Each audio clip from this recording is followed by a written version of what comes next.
اس سے پہلے آپ لوگوں کو تو پتہ ہے علاج بالتدبیر چل رہا ہے، اس سے پہلے جو ہے علاج بالغذا پہ جو ہے وہ کلاس ہو گئی ہے، تو پھر ہے علاج بالتدبیر میں یہ جو کلاس ہے وہ ہے کلیات کا اطلاق تدابیر مستفرغہ پر۔ اب یہ جو تدابیر ہیں یا استفراغ، تدابیر مستفرغہ سے مراد یہ ہے کہ بدن سے جو فاسد مادے ہیں ان کا خارج کرنا یا ان کا اخراج کو تدابیر مستفرغہ کہتے ہیں۔ یعنی کوئی بھی ایک ایسی تدبیر جن سے فضلات یا ردی اخلاط جو مرض کا سبب بن سکتے یا بنے ہوئے ہیں تو ان کو بدن سے خارج کرنا، یہ کیا ہے؟ تدابیر مستفرغہ میں آتا ہے۔ اب یہاں پہ یہ جو کلاس ہے وہ کلاس جو ہے ایسے تدابیر مستفرغہ سے متعلق ہے جو تدابیر مستفرغہ قویہ ہیں، جو قوی استفراغ رکھتے ہیں۔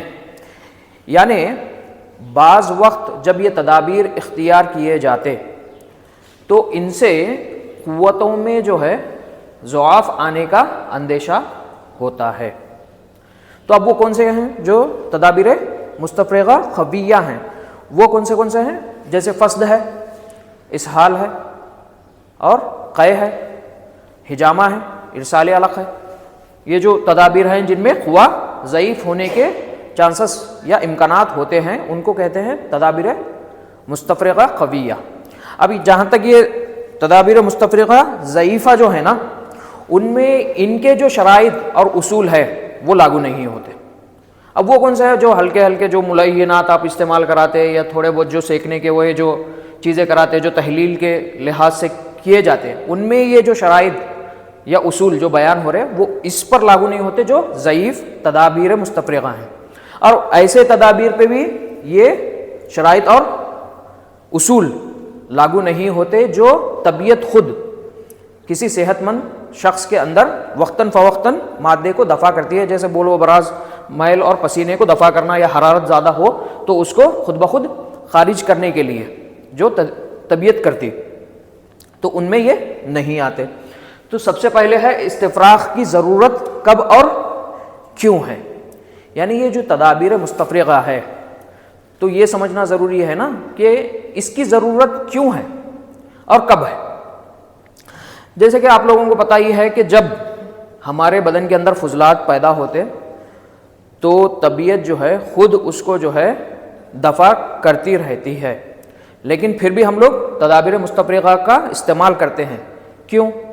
یہ سوال ہے نا۔ یہ جب طبیعت کر رہی ہے خود بخود تو پھر کیوں ہم لوگ دوسرے تدابیر اختیار کریں بدن سے مادے کو نکالنے کے لیے؟ بدن اس چیز کو آپ لوگوں کو سمجھنا ہے کہ جو تدابیر مستفرغہ ہیں ان لوگوں میں اپنائے نہیں جاتے جو تسلسل کے ساتھ صالح غذا استعمال کرتے ہیں اور اسباب ستہ ضروریہ میں بے اعتدالی نہیں کرتے، کیونکہ اس سے فضلات نہیں بن رہے۔ تو جو تھوڑے بہت بھی جو فضلات بن رہے ہیں جو مقدار میں کم ہو یا کیفیت میں کم ہو وہ طبیعت خود بخود اس کو دفع کرتی ہے۔ لیکن یہ اتنا آسان کام نہیں ہے کہ جو مسلسل کوئی شخص جو ہے صالح غذا استعمال کرے اور اسباب ستہ ضروریہ میں بے اعتدالی نہ کرے۔ اب جیسے ہی اسباب ستہ ضروریہ میں بے اعتدالی یا صالح غذا یا غلیظ غذا کوئی استعمال کر لے، غلیظ غذا جو ہے ردی غذا استعمال کر لے، تو وہ فضلات بدن کے اندر پیدا ہونا شروع ہو جاتے ہیں۔ اور وہ بدن کے اندر جو فضلات پیدا ہو رہے ہیں اگر وہ مقدار میں یا کیفیت میں طبیعت سے بہت زیادہ ہے، طبیعت کی حد سے، مطلب طبیعت اس پہ غلبہ حاصل نہیں کر رہی ہے، تو وہ بدن کے اندر جمع ہونا شروع ہو جاتے۔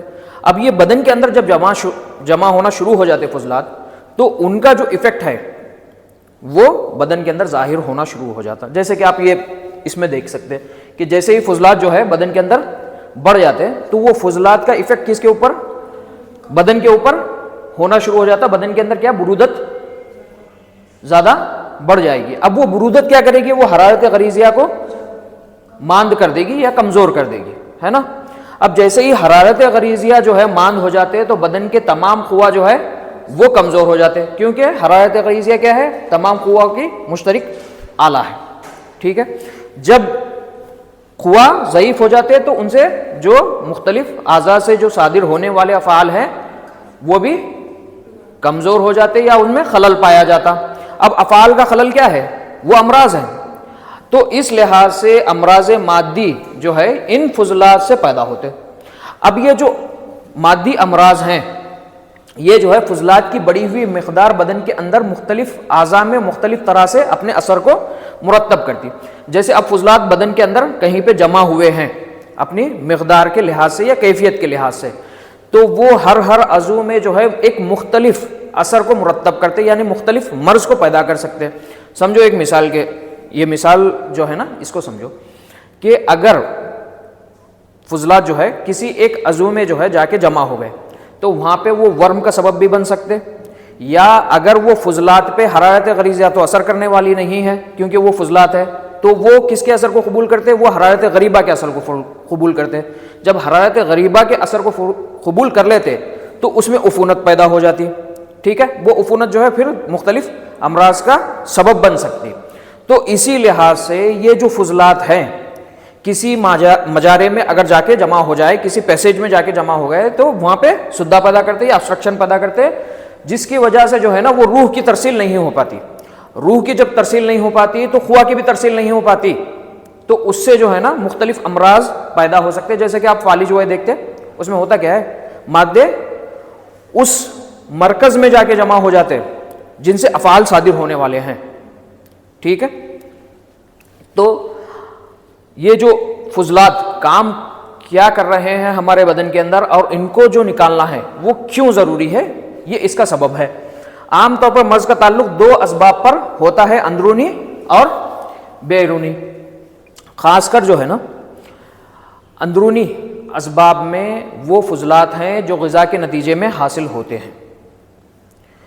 تو یہ جو فضلات ہیں جو مرض مادی کا سبب بن رہے ہیں یا ان سے مرض مادی پیدا ہو گیا ہے, تو اب مرض مادی کو دفع کرنے کے دو بنیادی اصول ہیں.